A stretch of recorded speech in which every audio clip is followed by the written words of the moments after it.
कक्षा 10वीं अर्धवार्षिक परीक्षा 2021-22 विषय हिंदी का पेपर। अभी इसके पहले हमने वस्तुनिष्ठ करवाए थे और आज हम देखेंगे प्रश्न क्रमांक 6 से 2 नंबर के प्रश्न। तो प्रश्न क्रमांक 6वां है, मृग तृष्णा किसे कहते हैं? तो ऐसी इच्छा या ऐसी तृष्णा जो कभी पूरी ना हो उसे मृग तृष्णा कहते हैं। इसका मूल अर्थ है कि गर्मी के दिनों में रेगिस्तान में जब बहुत ज़्यादा गर्मी पड़ती है तो उस समय वहाँ धूप में ऐसा लगता है जैसे कि आगे पानी भरा हुआ हो, और जबकि वास्तव में वहाँ जाते हैं तो कुछ भी नहीं होता, रेत ही रेत होती है। फिर वहाँ खड़े होकर आगे देखा जाता है तो वहाँ भी ऐसे ही दिखाई देता है। तो पूरे रेगिस्तान में लगता पानी भरा हुआ है, मगर जब वहाँ उस स्थान पर पहुँचते हैं तो पानी होता नहीं है। यानी ऐसे मृग मारीचिका या मृग तृष्णा भी कहते हैं कि जहाँ तक जाएं वो पूर्ति नहीं होती। तो ऐसा भी लिख सकते हैं कि ऐसी इच्छा जो कभी पूरी नहीं होती उसे मृग तृष्णा कहते हैं। और आगे इसमें है कि कविता में इसका प्रयोग किस अर्थ में हुआ है। तो कविता में इसका प्रयोग हुआ है कि इसका जैसे कि प्रशंसा है, एक मृग तृष्णा की तरह है। बड़प्पन की चाह रखना, ये भी मृग तृष्णा है जिसकी कभी पूर्ति नहीं होती है। इसका अथवा है, फागुन में ऐसा क्या होता है जो बाकी ऋतुओं से भिन्न है। तो फागुन में बसंत ऋतु का आगमन होता है और बसंत सबसे सुंदर ऋतु है। यह ऋतुओं की राजा है। असीम सुंदरता होती है, पेड़ पौधों में पत्ते फूल आ जाते हैं और बहुत ही सुंदर प्रकृति रहती है, उन्माद से भरी हुई, और इसको देखकर मन प्रसन्नता से भर जाता है। इसी कारण से फागुन बाकी ऋतुओं से भिन्न होती है। प्रश्न क्रमांक 7 है, ये भी 2 नंबर का है। इसमें भक्ति काल की कोई 2 विशेषताएं लिखना है। तो आप लिख सकते हैं कि इसमें भाव पक्ष और कला पक्ष इन दोनों का समन्वय हुआ। इस काल में ब्रज और अवधी भाषा का प्रयोग किया गया। लोकहित को ध्यान में रखकर साहित्य की रचना हुई। भक्ति का मूल इसका ध्येय रहा इस काल का कि भक्ति से संबंधित रचनाएं लिखी गईं। ऐसा था, आशा से भरा हुआ काव्य था, तो इसमें से कोई भी 2 लिखना है। अथवा में है, प्रयोगवाद की 2 प्रमुख विशेषताएं लिखिए। तो प्रयोगवाद में बुद्धि की प्रधानता रही। बुद्धि के अलावा यहाँ निराशावादी भी कविताएं लिखी गईं, मुक्त छंद लिखे गए, नवीन उपमानों का प्रयोग हुआ। तो इनमें से कोई भी 2 विशेषताएं लिखना है। प्रश्न क्रमांक 8 है, महाकवि सूरदास के काव्य की काव्यगत विशेषताएं लिखिए। तो काव्यगत विशेषताओं में हम दोनों बातों पर ध्यान देते हैं, एक तो भाव पक्ष है और दूसरा कला पक्ष है, और चाहे तो दोनों को मिला के भी हम बिंदु बना के लिख सकते हैं। जैसे कि इस काल में सूरदास जी ने अपने काव्य में वात्सल्य का बड़ा ही मनोहारी चित्रण किया है, श्रृंगार का भी बहुत अच्छा चित्रण किया है, ब्रज भाषा में काव्य लिखा है और बहुत सारे अलंकारों का प्रयोग किया, जैसे कि उपमा, रूपक, उत्प्रेक्षा, अनुप्रास आदि अलंकारों का प्रयोग किया। और कृष्ण के साथ में साख्य भाव की भक्ति की, उन्होंने मित्र मानते थे, वो मित्र भाव की भक्ति की। अथवा में है दूसरा, जयशंकर प्रसाद के काव्य की काव्यगत विशेषताएं लिखिए। तो जयशंकर प्रसाद ने शुद्ध साहित्यिक खड़ी बोली में काव्य की रचना की, जिसमें कि व्याकरण सम्मत भाषा का प्रयोग किया, नए नए अलंकारों का प्रयोग किया। इस समय जयशंकर प्रसाद जी ने दोनों में लिखा, प्रबंध में भी लिखा और मुक्तक में भी लिखा, दोनों शैलियों में प्रयोग किया। देशभक्ति से ओतप्रोत काव्य की रचना की, प्रकृति का चित्रण किया। जैसा कि हम जानते हैं कि ये छायावाद के प्रमुख कवि हैं और छायावाद में प्रकृति चित्रण की प्रधानता रही। तो इतना अगर लिखेंगे आप तो आपको 2 नंबर निश्चित ही मिलेंगे। प्रश्न क्रमांक 9, गीतिका छंद की परिभाषा उदाहरण सहित लिखिए। तो गीतिका छंद में यह एक मात्रिक छंद है जिसमें 14 और 12 के विराम से 26 मात्राएं होती हैं।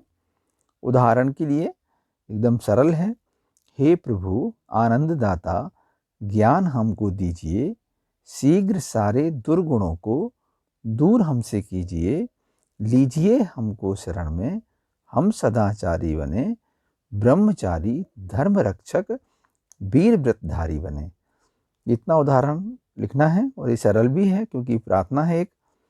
अथवा में हरिगीतिका छंद की परिभाषा है, तो इसमें भी हमें लिखना है कि यह एक मात्रिक छंद है जिसमें 16 और 12 के विराम से 28 मात्राएं होती हैं। और हरिगीत का छंद का जो उदाहरण आपने याद किया है उसको इसमें लिखना है। 10वां प्रश्न है अतिशयोक्ति अलंकार की परिभाषा उदाहरण सहित लिखिए। तो काव्य में जहाँ कोई बात बढ़ा चढ़ा कर कही जाती है या की जाए वहाँ अतिशयोक्ति अलंकार होता है। उदाहरण के लिए, पड़ी अचानक नदी पार, घोड़ा कैसे उतरे पार, राणा ने सोचा इस पार, तब तक चेतक था उस पार। इसी प्रकार अनियुक्ति अलंकार की परिभाषा, जहाँ काव्य में किसी अन्य को लक्ष्य बनाकर कोई बात कही जाए, किसी और को लक्ष्य बनाया गया है और कोई बात कही जाती है तो वहाँ पर अनियुक्ति अलंकार होता है। जैसा कि आपने उदाहरण याद किया है, मैंने पहले भी बताया था कि माली आवत देख कर कलियन करी पुकार, फूले फूले चुन लिए काल हमारी बार। प्रश्न क्रमांक 11, तो फादर बुल्के को लेखक ने मानवीय करुणा की दिव्य चमक क्यों कहा है? तो फादर बुल्के चूंकि मानव मात्र के प्रति दया का, करुणा का भाव रखते थे, ममता अपनत्व का भाव रखते थे, उनके प्रति आशीर्वाद की इच्छा हुआ करती थी, प्रेम और स्नेह का भाव रखते थे। तो ये मुख्य कारण हैं जिसके कारण कि उन्हें मानवीय करुणा की दिव्य चमक कहा गया है। सामान्यतः वे प्रत्येक के दुख को अपना दुख समझते थे और उनके दुख को मिटाने का प्रयास करते थे, उनके प्रति सद्भावना रखा करते थे और यही उनके अंदर एक आंखों में चमक रहती थी कि सब सुख से भरे रहें, सबके अंदर आनंद हो। तो इस प्रश्न का उत्तर हम ऐसे कर सकते हैं। अथवा में है मन्नू भंडारी के पिता ने रसोई को भटिया खाना कहकर क्यों संबोधित किया? भटिया का मतलब होता है बड़ा सा चूल्हा, और वहाँ पर खाना बनाने में अधिक समय ना लगे, इसके अलावा भी मन्नू भंडारी और भी कुछ काम कर सकें, अपनी प्रतिभा को ख़त्म ना कर दें, कहीं चूल्हे में या रोटी बनाने में ही ना पूरा अपना समय व्यतीत कर दें। तो पिता की इच्छा थी कि मेरी बेटी अपनी प्रतिभा को निखारे, वह खाना तक ही सीमित ना रहे, जो उसके अंदर क्षमता है उसको आगे ले जाए और अपनी एक अलग प्रतिष्ठा बनाए। दूसरा प्रश्न है 12वां, कहानी और उपन्यास में 2 अंतर लिखिए। तो कहानी में कम शब्द होते हैं, या ऐसा कह सकते हैं कि कम शब्दों में लिखी गई एक छोटी कहानी होती है, और इसका विपरीत होता है जो अधिक शब्दों में लिखा गया बड़ा उपन्यास होता है। कहानी में चरित्र का विकास सीमित रहता है, उतना विकास नहीं हो पाता, और उपन्यास में असीमित विकास होता है, चरित्र चित्रण विस्तार लेता है। कहानी में किसी एक घटना, एक उद्देश्य का वर्णन होता है, और उपन्यास में अनेक घटनाएं होती हैं और अनेक उद्देश्य होते हैं। इस प्रकार से कम हमें 2 अंतर लिखना है, जिससे 2 नंबर आपको मिलेंगे। नाटक और एकांकी में 2 अंतर लिखिए। तो यदि हम कहानी और उपन्यास का अंतर ज्यों का त्यों नाटक और एकांकी में लिख देंगे तब भी बिल्कुल सही होगा कि ऐसा ही होता है नाटक और एकांकी में भी। तो वही का वही उत्तर नाटक और एकांकी में भी आप लिख सकते हैं। प्रश्न क्रमांक 13, सर्वेश्वर दयाल सक्सेना के साहित्य की भाषा शैली लिखिए। तो सर्वेश्वर दयाल सक्सेना जी आधुनिक काल के लेखक हैं, और आधुनिक काल में शुद्ध साहित्यिक खड़ी बोली का प्रयोग हुआ। इस समय तत्सम और देशज शब्दों का, तद्भव शब्दों का प्रयोग हुआ। तो हम सर्वेश्वर दयाल सक्सेना जी की भाषा शैली में भी इसी बात को लिखेंगे कि इस समय इसके अलावा विदेशी शब्दों का भी प्रयोग हुआ, और इनकी भाषा प्रभावपूर्ण है, प्रभावशाली है। इनकी भाषा में कहावतें हैं, मुहावरे हैं और इनसे भरा हुआ पूरा साहित्य है। शैली भावनात्मक है, जिसे कहते हैं भावात्मक है। वर्णात्मक शैली का प्रयोग किया है और चित्रात्मक शैली का प्रयोग है। यानी इनकी शैली में ऐसा लगता है पढ़ने में जैसे चित्र हमारे सामने प्रस्तुत हो रहा हो।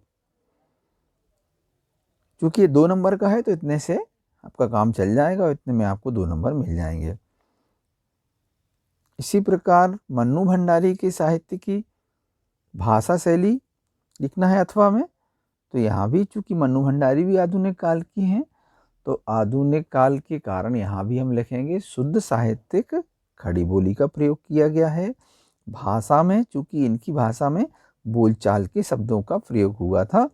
इसके अलावा उर्दू और अंग्रेजी तथा देशज शब्दों का भी प्रयोग इस काल में हुआ, इसलिए मन्नू भंडारी के लिए भी हम ये लिख सकते हैं। इसके अलावा इनके प्रसंग और संवाद बड़े छोटे छोटे हैं जो अच्छे लगते हैं। भाषा सरल, सहज और स्वाभाविक है। शैली भावनात्मक है, जिसे कहते हैं भावात्मक है, और विवरणात्मक शैली का भी प्रयोग किया है। प्रश्न क्रमांक 14। प्रश्न क्रमांक 14 में संधि विच्छेद कर संधि का नाम लिखना है। तो आप जानते ही हैं कि मनोरथ में विसर्ग संधि है और प्रतिदिन में भी विसर्ग संधि। समास विग्रह अथवा में समास विग्रह करना है और समास का नाम लिखना है। तो ऋण मुक्त यानी ऋण से मुक्त से आया है, तो यहाँ तत्पुरुष समास है। नीलकंठ में 2 समास हैं। जिस प्रकार से आप उनका विग्रह करेंगे वैसा ही यहाँ पर समास होगा। जैसे कि नीला है कंठ, तो यहाँ पर कर्मधारय समास होगी क्योंकि यहाँ प्रथम पद विशेषण है। और यदि हम ऐसा लिखते हैं कि नीला है कंठ जिसका अर्थात शंकर जी, तो यहाँ बहुब्रीहि समास होगी। इसके अलावा प्रश्न क्रमांक 15 है, बच्चे माता पिता के प्रति अपने प्रेम को कैसे अभिव्यक्त करते हैं? तो अनेक प्रकार से अभिव्यक्त करते हैं। बातें करते हैं साथ में बैठ के, गले लगते हैं, गालों को चूमते हैं, उनके साथ खेलते हैं, उनके साथ घूमने जाते हैं, कहानी सुनते हैं, सुनाते हैं, गीत गाना गाते हैं, संगीत को सुनाते हैं और अपनी मांगें उनसे पूरी कराते हैं कि हमें चाहिए है, जिद करते हैं उनसे। इस प्रकार से बच्चे अपने माता पिता के प्रति अपने प्रेम को अभिव्यक्त करते हैं। इसका अथवा है, जॉर्ज पंचम की नाक लगने वाली खबर के दिन अखबार चुप क्यों थे? तो अखबार नाराज थे क्योंकि किसी जिंदा आदमी की नाक उसमें लगाई गई थी। यह भारत का अपमान समझ लिया गया और इसके विरोध में अखबार वालों ने कोई बात नहीं छापी। इसके बाद में जो प्रश्न क्रमांक 16 है, 3 अंक का है, जिसमें कुछ अधिक विस्तार करना है फिर 2 नंबर की अपेक्षा। तो खंडकाव्य की परिभाषा, पहले तो किसी महापुरुष के जीवन की किसी एक घटना का वर्णन खंडकाव्य में होता है। यहाँ फिर 2 खंडकाव्य के नाम, तो एक पंचवटी जो मैथिली शरण गुप्त ने लिखा है, दूसरा सुदामा चरित्र जो नरोत्तम दास ने लिखा है। इतने में 3 नंबर आपको मिल जाएंगे। अथवा में महाकाव्य के बारे में लिखना है तो किसी महापुरुष के संपूर्ण जीवन चरित्र का जहाँ वर्णन होता है वह महाकाव्य होता है। 2 रचयिता, 2 महाकाव्य, रामचरितमानस सबसे बड़ा महाकाव्य तुलसी ने लिखा, और पद्मावत लिख सकते हैं जो मलिक मोहम्मद जायसी ने लिखी। प्रश्न क्रमांक 17 यह भी 3 नंबर का है, मुहावरों का अर्थ एवं वाक्य में प्रयोग कीजिए। तो यदि आपसे अर्थ बनता है तो वाक्य में प्रयोग करने में कोई दिक्कत नहीं होगी। जैसे कि लू उतारना यानी आपको पीठ पीछे बुरा भला कहना, आग बबूला होना यानी क्रोधित होना, और थू करना यानी घृणा करना, और घृणा करके अपनी बात करना, तो घृणा प्रकट करना भी हो सकता है। फिर है लोकोक्ति का अर्थ एवं परिभाषा, उदाहरण सहित लिखिए।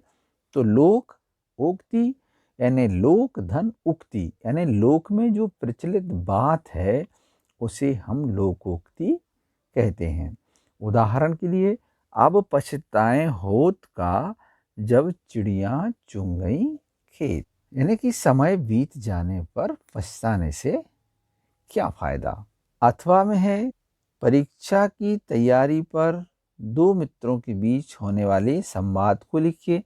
तो परीक्षा की तैयारी आपकी कैसी चल रही है, आपका कोई मित्र है तो उस मित्र का नाम लिखना है, अपना भी नाम लिखना है, और दोनों आपस में किस प्रकार से बात करते हैं उस बात के लिए कम से कम 5-6 लाइन में, यानी 2-3 बार आप बोलेंगे, 3 बार आपका मित्र बोलेगा, परीक्षा के बारे में बातें होंगी और 3 नंबर आपको प्राप्त हो जाएंगे।